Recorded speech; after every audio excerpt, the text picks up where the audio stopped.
I'm back. Yes, more probably useless shit. I just sat down and watched Bob Marley's One Love. Looks like his son Iggy did a really good job on it. I mean, it's for us fans that have been around for a really long time. I mean, I've been a fan since 92, 90, yeah, 92. So, a lot of the music I like, some of it I don't. It is what it is. And the movie itself, it kind of reminds me of the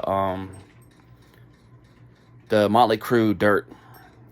It leaves a lot of stuff out, but it has just enough to where to inspire new fans. Us old fans, it's kind of alright to watch it, but many of us already know the story of different things, and there's a couple things I didn't know. Certain songs that actually inspired him to write, like Exodus, and a couple other songs that just something happened to spare the moment. So I can kind of relate to that. But all in all, it was a good movie. And I mean, I like Bob Marley. There's, like I said, some of the things I don't like, and most of them I do. My first album was Legend, which it was probably everybody's first album. It was released 3 years after he died, which is fucked up. And the original release was 14 songs. The import CD had 16 songs on it. So I got lucky enough to find the import. I don't remember how the hell I found it, but I got it in 1994 is when I actually got it. Somebody else let me borrow it. So the 92, that wasn't mine. But 94, I actually was able to buy it. Long story. And I can tell you the place I bought it from, too. Quonset Hut. That's a crazy-ass record store. And actually, I bought it brand spanking new. It wasn't the first CD I bought then, but it was one of many. And, I mean, the music helped me through a hard time. And I can fucking relate. I mean, yeah, I know I don't know some of his struggles and some of his people's struggles, but I know the shit I was going through, and I know what fucked up my life was at that moment. So I kind of did what most people do. The songs, I just internaled them and kind of related to some of the issues. Though my issues wasn't his, but it seemed like he was talking to me about my own problems. Like some artists do, and it's what a really good artist is.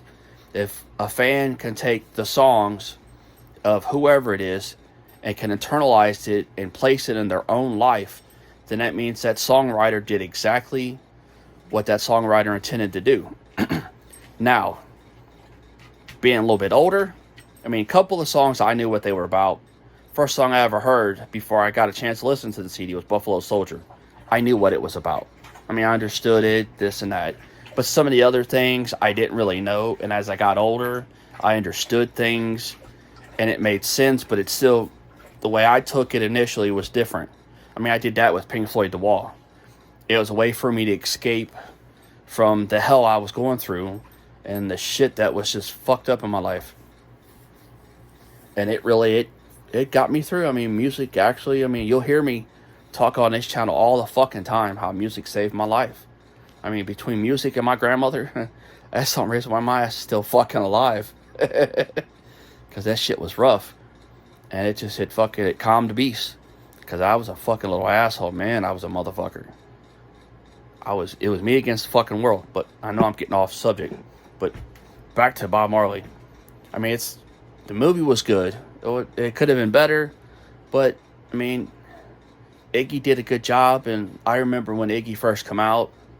And I mean, motherfuck, it was just like hearing his dad.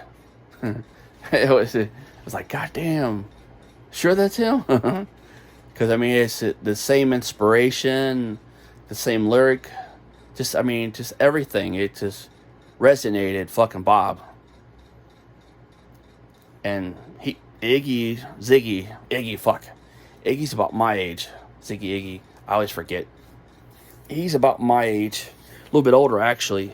Because I think he was 4 or 5 in 76. He was born in probably, I think, 70.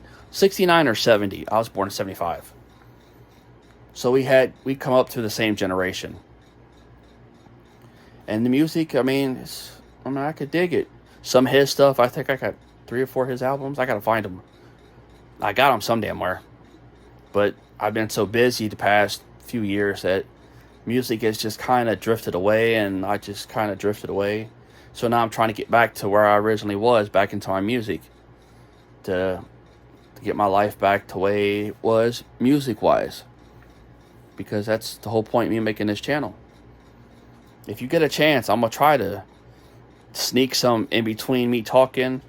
I'm going to try to sneak some some of Bob Marley's music into this without getting hit for a ban from YouTube.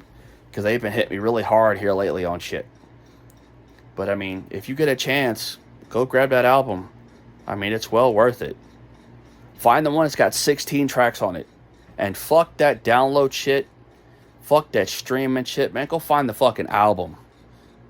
Because I know I'm going to be off subject a little bit here. But that streaming shit, you might as well just go pirated it. It's flat out. If you're going to go stream something, or if you're going to go get it off Apple Store, Apple iTunes, and shit like that, you might as well just go get it off a fucking uTorrent somewhere. Because the artists don't see shit from it. And I don't give a goddamn what any of the artists says. I can prove it fucking to you. And they have said it for fucking 40, 50 years that they didn't make shit off of it. They don't. Because the price of a CD back then was, say, $15. Then everybody else has got to get their goddamn hand in the cookie jar. So if that motherfucker goes platinum is what is platinum? 6 million records? We'll just go with 6 million records. I can't remember. It's fucking almost 2 o'clock in the morning. We'll go with platinum and say 6 million. So out of the 6 million, there's 6 million records. And you got, say, $20. That's a whole hell of a lot of money. And after it's all said and done, the artist might get $1. We'll say $1. Because it's easy math. We'll say $1. Okay, the artist gets $6 million. Because 6 million copies. Now, let's stop the brakes a minute. Out of that $6 million, they still got shit to pay. It's fucked up, but especially with 360 contracts now, they still got shit to pay. So out of that $6 million, they might see maybe $1 million. Maybe. The band itself might see $1 million out of that $6 million for all those records. So that's why I never really gave a fuck about buying the CDs. Because, it really wasn't that big of a deal. But now, if you own the rights to all your music, like I think fucking Marley's family does, then all the money goes to them. So they get a lot of it. But a lot of these newer bands, they don't see shit. So it is what it is. Unless you go to like their particular website, or if you actually go to their concert and you buy it from their concert, they get the money. The money they make off the concerts is theirs. The other shit, they don't make a lot. So, if you find the CD, hell, you probably could find the motherfucker at, there ain't no more CD warehouses. The last one that I found down where I live was the very last one I knew of. Closed 2 years ago. It had been open 25 years in that spot. And it finally closed because of COVID bullshit. It just got to a point, it just fucking, people didn't want to work. And then people wanting to try to steal shit and everything else, so the guy just closed it. But if you can find it somewhere in a Goodwill or some shit like that, grab it, man. But I kind of support the artist a little bit. I know he's fucking dead, but his family's still trying to keep his memory alive, and he's done a lot of things, and he didn't have a lot of time to do a lot of shit, because from like 76 when he was kind of getting big to 81, that's 5 years. That's fucked up. You finally make it big and then your ass fucking dies. That sucks. Fuck. Well, I had a friend do that. He got a business going and then he... So he wants to do that. So I can relate there too. It's fucked up. But get the album, check it out. I mean, it's some really good songs. You got Buffalo Soldier. You got Exodus. Three Little Girls. What's the other one? Fuck, I can't remember. I'm fucking brain dead. I know it's Buffalo Soldier, Three Little Girls, Exodus, Punky Punky is another good one. It's the second to last track or last track is a really fucking good one. So, I mean, just check it out. Let me know what you think in the comments.